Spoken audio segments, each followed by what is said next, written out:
What's a loophole you abused until it was closed? I went to a mid-sized state school where parking was a daily war. We had this one parking garage near the student center that was a total gift, if you knew how to work it. First 15 minutes were free. After that, it jumped fast, like $4 for the first hour, then in increments of 2 every 30 minutes after that, which meant if you parked there for a few hours, it'd cost you damn near $15. As a broke college kid who basically lived on gas station taquitos and energy drinks, I wasn't trying to spend that kind of money just to go to class or hit the gym, but I parked there anyway, because it was central, always had spots, and most importantly, I found a way around it. It started on accident. I had parked in there one day, gone to class, hit the gym, and came back to find out I'd left my wallet in my dorm. I didn't want to call anyone or leave my car stuck at the gate, so I was standing near the entrance like an idiot trying to think of a plan. Then I saw the big round metal lid from one of those 50-gallon trash cans leaned up against the wall. It looked like a shield, like something a medieval janitor would carry into battle. Out of curiosity, I picked it up and walked toward the ticket dispenser at the garage entrance. These things worked on weight sensors. When a car rolled over the ground loop, it'd trigger the dispenser to print out a fresh parking ticket.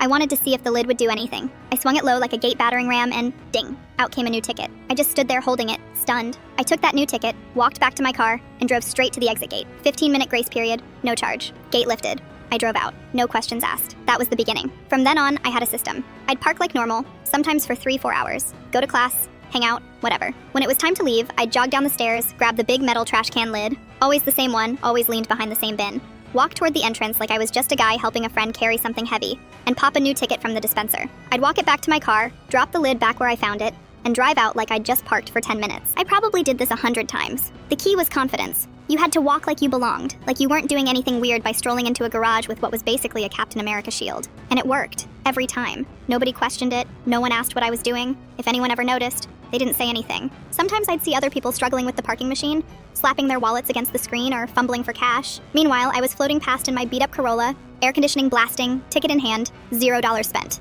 It felt like printing my own money. Eventually, I started timing it. The sensors were really sensitive, so you didn't even need to walk that far in. Just stepping in with the lid and giving it a little swing was enough to trip the system. I once triggered a ticket by dropping the lid on the ground like a cymbal crash, but all good things collapse under too much attention. One day I went down to grab the lid and it was gone. Not just moved, gone. No lid, no barrel, nothing. Just an empty space where the trash can used to be. I thought maybe they were cleaning or doing maintenance. Nope. Next time I came back, there was a full metal barricade across the pedestrian path near the entrance. Cameras installed at both the entrance and exit, and a new system on the dispenser that wouldn't print a ticket unless the gate arm was already raised for a car. I'd been shut down. I don't know if someone ratted me out or if they caught me on footage and quietly decided to close the loophole. I never got an email or a fine or anything. Just one day, the lid was gone and the garage had been fortified like a fortress after a breach. Still, I probably saved a couple $100 over those semesters, maybe more. Every time I walked past that spot after the lid disappeared, I'd nod at the empty space and think, "You served me well, old friend." It was stupid. It was small. But for a while it worked, and in college, that was all that mattered.